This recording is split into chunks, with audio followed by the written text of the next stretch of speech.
Hello, ഞാൻ doctor Mini P G, specialist gynaecologist, Al Rukkan medical centre, Ajman. Heavy menstrual flow എന്നുള്ള കംപ്ലൈൻറ്റും കൊണ്ട് ധാരാളം പേർ ഗൈനക്കോളജി ഒ പിയിൽ വരാറുണ്ട്.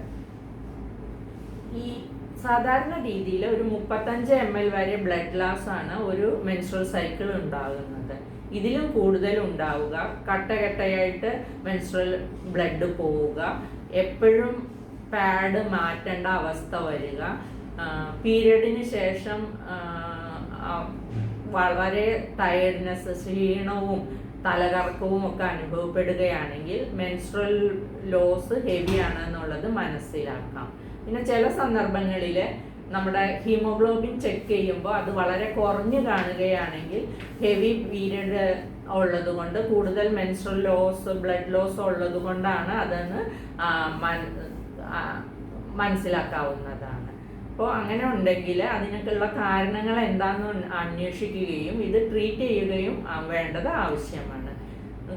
ഇൻഫെക്ഷൻസ് വന്നാൽ, യൂട്രൈൻ എൻഡോമെട്രിയൽ തിക്നെസ് ജാസ്തിയായി വന്നാൽ, ഈ ഗർഭപാത്രത്തിൽ മുഴകൾ, ഫൈബ്രോയിഡ് തരത്തിലുള്ള മുഴകളോ പോളിപ്പുകളോ അഡിനോമയോസിസ് എന്നുള്ള പ്രോബ്ലമോ എല്ലാം ഉണ്ടെങ്കിൽ ഹെവി മെൻസ്ട്രൽ ഫ്ലോ വരാൻ സാധ്യതയുണ്ട്.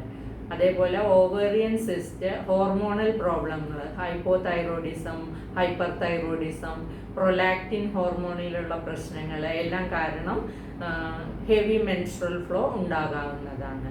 അപ്പോൾ ഇങ്ങനെ പ്രശ്നം ഉണ്ടെങ്കിൽ അത് എന്തുകൊണ്ടാണെന്ന് കണ്ടുപിടിച്ചിട്ട് അതിനു വേണ്ട ട്രീറ്റ്മെൻറ്റ് എടുക്കേണ്ടതാണ്. അതിന് ബ്ലഡ് ടെസ്റ്റുകളും വേണ്ടി വരും, അതേപോലെ അൾട്രാസൗണ്ട് സ്കാനിങ്ങും വേണ്ടി വരും.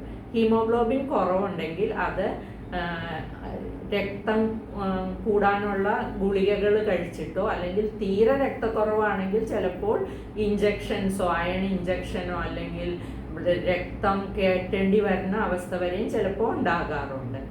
അങ്ങനെ ബ്ലഡ് ഫ്ലോ കുറയ്ക്കാനുള്ള ഗുളികകൾ കഴിക്കാൻ പറ്റും. പിന്നെ അതല്ലാതുള്ള cause, fibroid, endometrial polyp, ovarian cyst അങ്ങനെയൊക്കെ ഉള്ളതാണെങ്കിൽ അതിനുള്ള ട്രീറ്റ്മെൻറ്റും എടുക്കേണ്ടതാണ്. ഏതായാലും ഹെവി ഫ്ലോ ഉണ്ടെങ്കിൽ അത് ചികിത്സിച്ച് ഭേദപ്പെടുത്തേണ്ടത് ആവശ്യമാണ്. പോരെ.